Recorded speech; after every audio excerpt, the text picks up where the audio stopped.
Big Boss Malayalam season 6ന്റെ live അപ്ഡേറ്റിലേക്ക് പോകാം. ഒരു അടിപൊളി മോർണിംഗ് സോങ്ങോട് കൂടി ഇന്നത്തെ ലൈവ് എല്ലാം തുടങ്ങി. അങ്ങനെ അതിരാവിലെ തന്നെ ജിൻഡോയും അപ്സരയും കിച്ചണിൽ വെച്ചെല്ലാം പൊരിഞ്ഞടി നടക്കുന്നു. അല്പസമയം മുന്നേ ബിഗ് ബോസ് എല്ലാവരോടും ബാക്ടറി എല്ലാം മാറ്റാൻ പറയുകയും എല്ലാവരും അവിടെ ബാക്ടറി എല്ലാം മാറ്റി. എന്നാൽ ജാസ്മിൻ ബാത്റൂമിലായതുകൊണ്ട് ബാക്ടറി ഒന്നും മാറ്റാൻ പറ്റിയില്ല. അങ്ങനെ അപ്സര ജാസ്മിന്റെ മൈക്കെല്ലാം എടുത്തുകൊണ്ടുപോയി. ബാക്ടറി എല്ലാം മാറ്റി കൊടുക്കുമ്പോൾ ജിൻഡോയ്ക്ക് അത് അവിടെ അത്ര ഇഷ്ടമാവുന്നില്ല. ജിൻഡോടെ പൊട്ടിത്തെറിക്കുന്നു. ഞാൻ ഇവിടെ ക്യാപ്റ്റൻ ആയിരിക്കുമ്പോൾ നീ എന്തിനാണ് ഓരോരുത്തരുടെ ബാക്ടറി എല്ലാം മാറ്റി കൊടുക്കുന്നത്?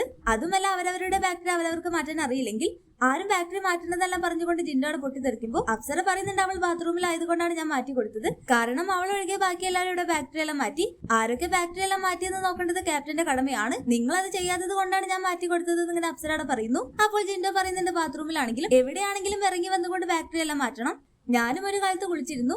അന്ന് എനിക്ക് ബാക്ടറി മാറ്റി തരാൻ ആരുമില്ലായിരുന്നു. അങ്ങനെ അത് കേട്ടപ്പോൾ അപ്സര പറയുന്നുണ്ട്, നനഞ്ഞ കൈകൊണ്ട് ബാക്ടറി മാറ്റിയാൽ മൈക്ക് കേടാകും. അതുപോലെ നിങ്ങൾ കുളിക്കുന്ന ടൈമിൽ നിങ്ങൾ ബാക്ടറി മാറ്റാതിരുന്നത് എന്റെ ശ്രദ്ധയിൽ പെട്ടിട്ടില്ല. ഇനി പെട്ടിട്ടുണ്ടെങ്കിൽ ഞാൻ മാറ്റി തന്നേനെ. അപ്പോൾ അത് കേട്ട് സിബിൻ അവിടെ ഒരു കൗണ്ടർ അടിക്കുന്നു. ഇനി ജിൻഡോ എന്ന് കുളിക്കുകയാണെങ്കിലും ജിൻഡോയുടെ ബാക്ടറി മാറ്റാൻ പോകുന്നത് ഞാനാണ്.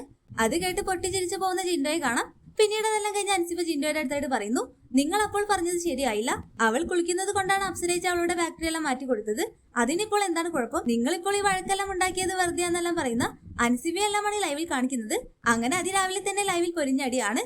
കൂടുതൽ ലൈവ് അപ്ഡേഷൻ ചാനലിൽ ഉണ്ടാകും. ആദ്യമായി കാണുന്ന പ്രേക്ഷകർ യൂട്യൂബ് ചാനൽ സബ്സ്ക്രൈബ് ചെയ്യാൻ മറക്കേണ്ട.